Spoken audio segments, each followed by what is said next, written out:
जय हिंद। आज हम डिस्कस करने वाले हैं बीआरओ ग्रीफ में आपका जो 31 अक्टूबर को एग्जाम होने वाला है स्टोर कीपर टेक्निकल का एसकेट की पोस्ट का उसके बारे में। यहाँ पे देखिएगा जितने आपके डाउट आ रहे थे एसकेट के एग्जाम के बारे में, आपकी पोस्ट के बारे में, वो सारे डाउट यहाँ पर हम कवर करने वाले हैं। जैसे कि आपका जो एग्जाम पैटर्न है वो क्या कुछ रहने वाला है, और एग्जाम पैटर्न में आपका जो सबसे बड़ा इश्यू है वो है आपका सब्जेक्टिव या फिर ऑब्जेक्टिव, वो हम डिस्कस करेंगे। और एग्जाम में आपको जो डॉक्यूमेंट लेकर जाने हैं उस डॉक्यूमेंट के अलावा जैसे आपका क्लिपबोर्ड या फिर कुछ अन्य ऐसी चीज़ें जो आपको लेकर जानी है वो हम डिस्कस करेंगे। और अगर आपका कोई ऐसा डॉक्यूमेंट है जो कि आपको एग्जाम में लेकर जाना है लेकिन वो आपका गुम हो गया है, आपको जो है मिल नहीं रहा है, तो उसके लिए आपको क्या करना होगा वो हम डिस्कस करेंगे। आपका जो सब्जेक्ट वाइज वेटेज है वो क्या रहेगा, वो सारी बातें यहाँ पर इस वीडियो में हम कवर करने वाले हैं। और देखिएगा जो भी पॉइंट आपको हम बताने वाले हैं बिल्कुल ऑफिशियल आपका रहने वाला है, तो बिल्कुल एक ही चीज़ को ध्यान से देखिएगा। और उससे पहले एक छोटी सी इन्फॉर्मेशन आपको हम बताना चाहेंगे कि यहाँ पर आपका जो एसकेटी का स्पेशल बैच हमने स्टार्ट किया हुआ था उसके जो एडमिशन है क्लोज हो चुके हैं। अब यहाँ पर कोई न्यू एडमिशन आपका नहीं हो पाएगा। तो कुछ ऐसे कैंडिडेट हैं जो बार बार रिक्वेस्ट कर रहे थे बैच में एडमिशन के लिए, नोट्स के लिए, तो हम आपसे माफ़ी मांगना चाहेंगे। अब यहाँ पर कोई भी न्यू एडमिशन पॉसिबल नहीं है। तो देखिएगा सबसे पहले अगर हम बात करें आपके एग्जाम पैटर्न के बारे में कि आपका जो एग्जाम पैटर्न है वो क्या रहेगा, और आपके एग्जाम में जो आपके सब्जेक्ट आने वाले हैं उनका सब्जेक्ट वाइज वेटेज क्या रहेगा वो देखिएगा। तो यहाँ पर आपको बताने से पहले आपकी जो चीज़ें नोटिफिकेशन में दी गई है ना, एक बार वो देख लीजिए, उसके बाद हम चीज़ों को डिस्कस करेंगे। तो यहाँ पे देखिएगा आपका जो ऑफिशियल नोटिफिकेशन है हमने ओपन किया हुआ है। और यहाँ पर सबसे पहले अगर बात करें एग्जाम पैटर्न को समझने से पहले हमें जो है समझना होगा आपके सिलेबस को। वैसे देखिएगा आपका जो सिलेबस है हम पहले भी आपको बता चुके हैं, लेकिन एक बार फिर से आपका जो एग्जैक्ट एग्जाम पैटर्न है उसको समझने के लिए हम आपका जो ऑफिशियल सिलेबस है एक बार वो चेक कर लेते हैं।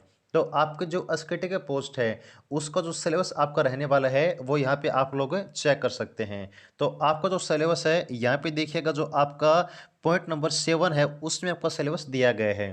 तो आपके जो एसकेटी के पोस्ट है उसमें देखिएगा टोटल आपके 3 सेक्शन से एग्जाम क्वेश्चन आने वाले हैं, और वो यहाँ पर आप लोग चेक कर सकते हैं। सबसे पहले आपका है अकाउंटिंग ऑफ स्टोर, फिर आपका है receipt inspection and preservation of store, then आपका storage and precaution of a store including fire protection and fighting. अब यहाँ पे एक चीज़ ध्यान रखिएगा, कुछ ऐसे कैंडिडेट हैं जो इस फाइटिंग को, जो स्टोर में फाइटिंग होती है ना, उसको लेकर चलते हैं। तो यहाँ पर इसका मतलब ये नहीं है, इसका मतलब ये है कि अगर आपके स्टोर में आग लग जाती है तो उसके साथ किस प्रकार से फाइट करेंगे, उसको किस प्रकार से मैनेज करेंगे, यहाँ पर आपका मतलब ये होने वाला है। देन आपका है स्टॉक वेरिफिकेशन ऑफ स्टोर, उसके बाद है packaging and preparation for dispatch of store, then है मेंटेनेंस ऑफ स्टॉक लेजर, और फिर आपका सिक्योरिटी ऑफ स्टोर। तो ये सभी टॉपिक आपके किस चीज़ के होने वाले हैं, ये सभी टॉपिक आपके हैं एसकेटी के ट्रेड के।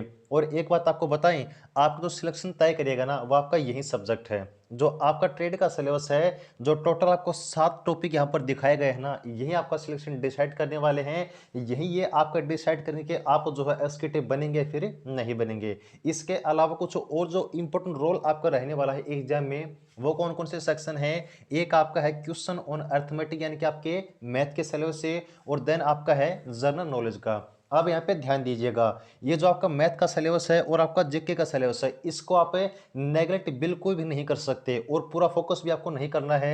यानी कि चीज़ों को आपको इस प्रकार से मैनेज करना कि आप जो एग्जाम में ना कि कट ऑफ क्वालिफाई करें बल्कि आप मेरिट बनाएं। और यहाँ पे देखिएगा जो मैथ में आपको स्ट्रेटजी हमने अपनाई थी वो इसी प्रकार से अपनाई थी। तो अब इन लास्ट के दिन में आपको किस प्रकार से क्या कवर करना है, किस प्रकार से अपने सिलेबस को जो है रिवाइज करना है, और एग्जाम पैटर्न को किस प्रकार से फॉलो करना है वो समझिएगा। तो आपका जो एग्जाम होने वाला वो कितने नंबर का होने वाला है, यहाँ पे साफ साफ देख सकते हैं कि आपका जो एग्जाम वो टोटल आपका 100 नंबर का होने वाला है, और एग्जाम में क्वेश्चन आपके कितने आने वाले हैं, और वो भी आपके 100 आने वाले हैं। अब इस सिलेबस के अलावा कुछ और आपको जो इंपॉर्टेंट सिलेबस दिया गया है, जो इंपॉर्टेंट इंस्ट्रक्शन दिए गए हैं आपके एग्जाम पैटर्न के बारे में, उनको समझना सबसे बड़ा इंपॉर्टेंट आपका जो है एक पॉइंट रहने वाला है। तो आपका जो इंपॉर्टेंट पॉइंट है वो यहाँ पे देखिए आपका लिखा हुआ है, पॉइंट नंबर ई देखिएगा, जो आपका रिटन एग्जाम के बारे में दिया गया है वो अच्छे से पढ़िएगा। तो यहाँ पे देखिए आपके जो सबसे पहली प्रोसेस होने वाली है वो क्या है, रिटन एग्जाम की। अब इसके पैटर्न को बिल्कुल अच्छे से समझ लीजिए। यहाँ पर जो है आपको अपना एग्जाम देने के लिए अपना जो पेन है ना वो साथ में लेकर जाना है। इसके अलावा जो क्लिप बोर्ड, यहाँ पर कुछ ऐसे कैंडिडेट हैं जिनको शायद क्लिप बोर्ड नहीं पता होगा क्या होता है, तो आपको बता देते हैं। जो बचपन में आप लोग एग्जाम देने के लिए फट्टा यूज करते थे, तो जो आपका फट्टा होता है वो यहाँ पर क्लिप बोर्ड होता है और वो आपको एग्जाम देने के लिए लेकर जाना है। ठीक है, अगर आपको जरूरत महसूस होती है तो आप लेकर जा सकते हैं, अदरवाइज आपको लगता है कि इसकी जरूरत नहीं है तो आपकी मर्जी है। ठीक है जी। तो अब देखिए यहाँ पर आपको जो पेपर होने वाला है वो किस प्रकार से होने वाला है। ऑफलाइन आपका पेपर होने वाला है, ओएमआर बेस्ड आपका पेपर होने वाला है, जिसमें आपको उत्तर जो देने हैं वो या तो आपको ब्लू पेन या फिर ब्लैक पेन से देने हैं। ठीक है जी। अब देखिए यहाँ पर आपको जो अगला इंपॉर्टेंट पॉइंट है वो क्या है। यहाँ पे आपको ये चीज कही गई है कि the question will be of objective type और सब्जेक्टिव टाइप, और ऑब्जेक्टिव एंड सब्जेक्टिव बोथ हैं, and are likely to include question pertaining to general knowledge, general English या फिर जनरल हिंदी, जनरल अर्थमेटिक, आपका एनालिटिकल एंड क्वांटिटेटिव स्किल से। Syllabus mentions as a, जो आपका ये पार्ट उसमें दिया गया है वो आपका सिलेबस है। एंड दोज, यहाँ पे देखिए लिखा हुआ कि subject covered as a part of a minimum educational technical qualification for the post. अब इस चीज को समझना सबसे बड़ा इंपॉर्टेंट आपका पार्ट है। यहाँ पे आपको जो एग्जाम होने वाला है ना, अब इस पूरे जो है पॉइंट का मतलब ये है कि आपका जो एग्जाम होगा वो आपकी जो ट्रेड है ना उसको ध्यान में रखकर होगा। तो अब आपका जो एग्जाम पैटर्न है सब्जेक्टिव है फिर ऑब्जेक्टिव होगा। तो यहाँ पर नोटिफिकेशन आपको साफ साफ ये चीज कही गई है कि आपका जो एग्जाम है उसका पैटर्न फिक्स नहीं है। यहाँ पर इस भर्ती में आपका जो अभी एग्जाम हुए हैं कौन कौन सी पोस्ट के, एक आपका ड्राफ्टमैन का, दूसरा आपका लैब असिस्टेंट का, फिर आपका जो मैसन की पोस्ट है उसका, और फिर आपको सुपरवाइजर स्टोर का। तो इन चारों ही पोस्ट का जो एग्जाम हुआ है ना उसमें आपको जो पैटर्न फॉलो हुआ है वो आपका ऑब्जेक्टिव टाइप रहा है। और अगर बात करें कि क्या आपका बीआरओ ग्रिफ में सब्जेक्टिव पेपर होता है, हाँ जी बिल्कुल होता है।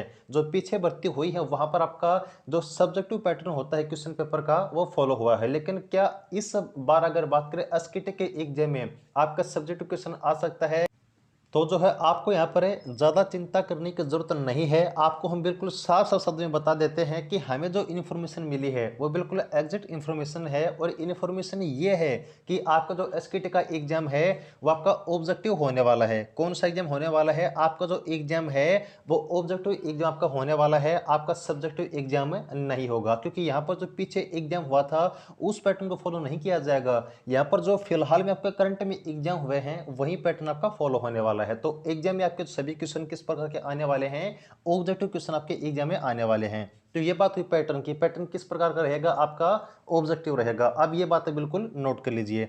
अब अगला पॉइंट देखिएगा।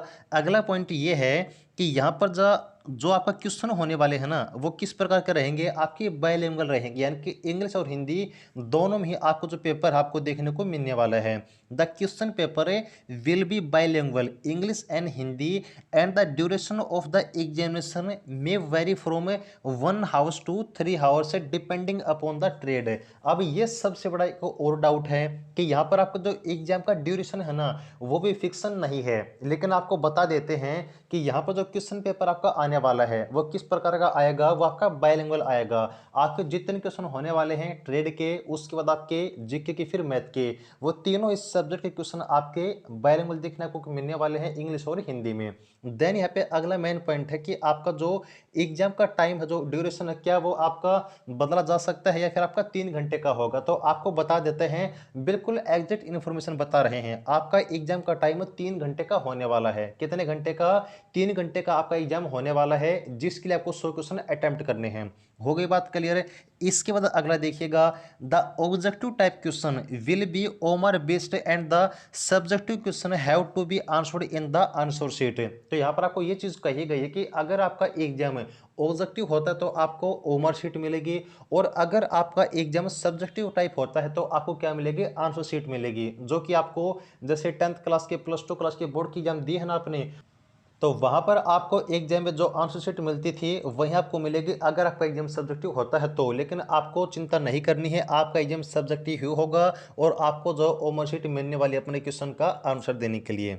ठीक है बातें। तो ये 3 पॉइंट बिल्कुल आपको नोट कर लेने हैं। कौन कौन सा पॉइंट है, सबसे पहला, नोटिफिकेशन के अकॉर्डिंग आपकी कोई भी चीज़ फिक्स नहीं है।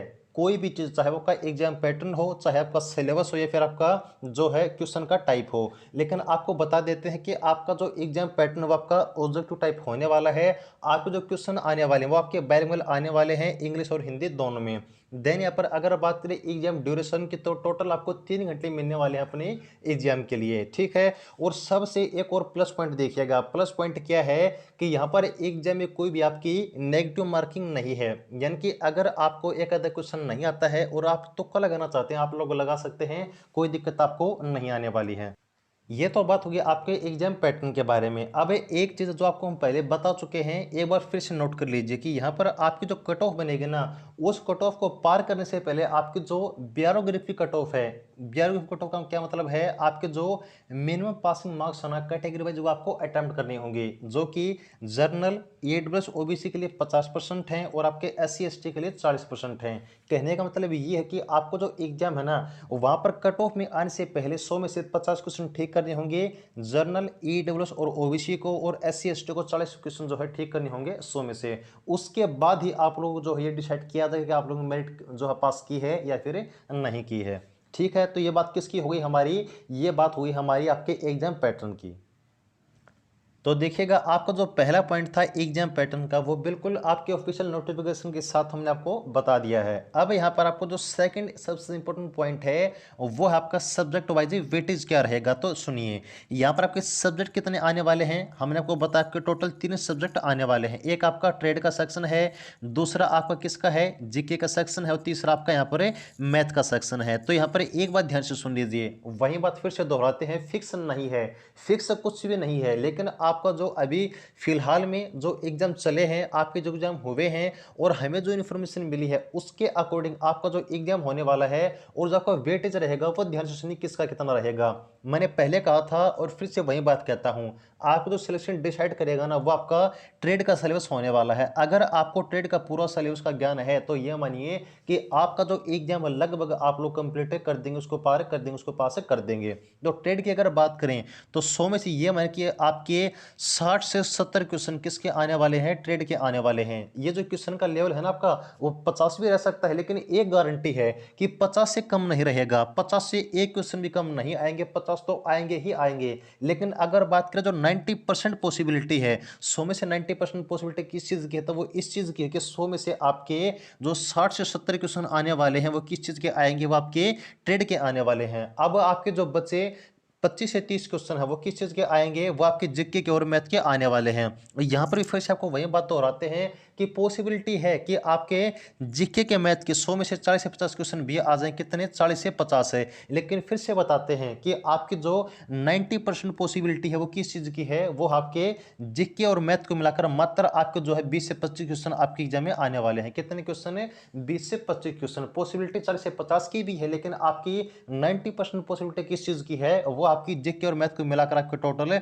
25 से 30 क्वेश्चन आपके एग्जाम में बन सकते हैं। तो ठीक है, एग्जाम पैटर्न ध्यान से समझ लिए। सबसे बड़ा जो आपका सब्जेक्ट का वेटेज रहने वाला है वो किसका रहेगा, नंबर 1 आपका ट्रेड का रहेगा, जिसके आप 70 क्वेश्चन मान के चल सकते हैं, ठीक है। 70 से ज़्यादा नहीं आएंगे, 1% भी नहीं आएगा और 50 से नीचे नहीं आएंगे, ये बात बिल्कुल कन्फर्म है। दो बात बिल्कुल 100 ने बल्कि 101% कहते हैं कि 50 से तो कम नहीं आएंगे ट्रेड के जो क्वेश्चन है, और 70 से ऊपर नहीं आएंगे, इनके बीच में रहेंगे, ये बात आप नोट कर लीजिए। दूसरी बात आपकी रही जीके की और मैथ की, तो जीके का मैथ का सिलेबस जो है ना वो आपके कम से कम आपके 20 क्वेश्चन आएंगे, कितने, कम से कम 20 क्वेश्चन तो आएंगे ही आएंगे जीके और मैथ को मिलाकर, और अधिक से अधिक आपके 50 क्वेश्चन आएंगे। तो 20 से 50 के बीच में आंकड़ा किसका रहेगा, जीके का और मैथ का रहेगा, और 50 से 70 के बीच में किसका आंकड़ा रहेगा, आपका ट्रेड का रहने वाला है। तो इस प्रकार से अब आपको किस चीज के ऊपर ज्यादा फोकस करना है वो आप लोग समझ सकते हैं। अब लास्ट के देखिए, आपका एग्जाम कब है, आपका एग्जाम है 31 अक्टूबर को। तो अब आप लोग ये सुनिए, आपके आज कौन सी तारीख है, आज की अगर मैं बात करूं तो आपकी 22 अक्टूबर की तारीख है। तो 22 अक्टूबर को अगर मैं देखता हूं तो मात्र आप ये मानिए कि 4 से 5 दिन है। 4 से 5 दिन क्यों, क्योंकि आपको 30 तारीख को एग्जाम सेंटर पे पहुंचना है, और अगर 30 को आप पहुंचेंगे तो जिनका एग्जाम सेंटर दूर है वो ये मानिए कि आपके 27 या फिर 28 को घर से निकल पड़ेंगे। तो मात्र कितने दिन है, 4 से 5 दिन है। तो इतने दिन में देखिए आप लोग क्या करेंगे, जितना आपने पढ़ा है ना वो बिल्कुल अच्छे से रिवाइज कर लीजिए, क्योंकि एग्जाम में आपको जो सबसे मेन चीज करनी है ना वो 100 में से 50 तो लाने ही लाने हैं। और यहाँ पर आपका जो कंपटीशन घटेगा वो कहाँ पर घटेगा, वो घटेगा आपका मिनिमम पासिंग मार्क्स पे, जो कि आपकी कैटेगरी वाइज है 40% और 50% रहने वाले हैं। तो ये आपकी कंप्लीट जानकारी हो गई आपके एग्जाम पैटर्न के बारे में, फिर आपके सब्जेक्ट वाइज वेटेज के बारे में। तो इन दिनों में जितना हो सके आपको अपना पूरा रिवीजन करना है। अगर आप लोग जो आपने अभी तक पढ़ा है ना, चाहे आपने कहीं से भी पढ़ा हो, हम नहीं कहते कि आपने कहाँ से पढ़ा है, जहाँ से आपने पढ़ा है बिल्कुल अच्छे से रिवाइज कर लीजिए, आपका एग्जाम करा के हो जाएगा, क्योंकि आपका बिहार गणित कंपटीशन नहीं होता है। ठीक है जी। अब चलिए कुछ और आपको जो डाउट आ रहे थे वो डिस्कस करते हैं।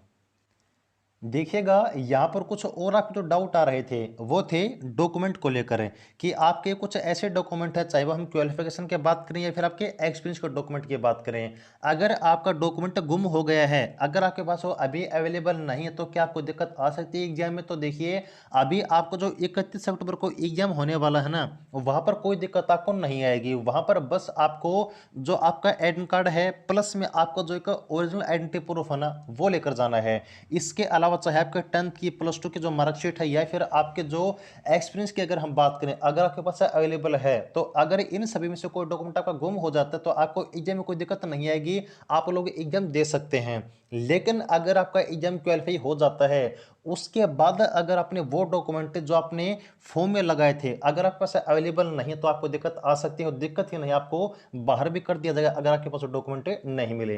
तो आप लोग क्या कीजिएगा, सबसे पहले कोशिश कीजिएगा कि आपको जो डॉक्यूमेंट आपको मिल सके। लेकिन फिर भी अगर डॉक्यूमेंट नहीं मिलता है, तो आपका जो भी डॉक्यूमेंट है, जो भी आपका इंस्टीट्यूट है, जो भी आपका बोर्ड है जहाँ से आपने डॉक्यूमेंट तैयार करवाए हैं, वहाँ से आप लोग अपने डॉक्यूमेंट फिर से निकलवा सकते हैं, चाहे आपकी फोटोकॉपी निकलवाएं या फिर आपका ओरिजिनल निकलवाएं। तो वहाँ पर आपको दिक्कत इतनी ज़्यादा नहीं आएगी। ठीक है जी। तो ये जितने आपके डाउट आ रहे थे एसकेट के एग्जाम के बारे में, वो सब आप लोग डिस्कस कर लिए हैं। तो उम्मीद है कि जानकारी जरूर से जरूर अच्छी लगी होगी। तो जुड़े रहिएगा। जय हिंद।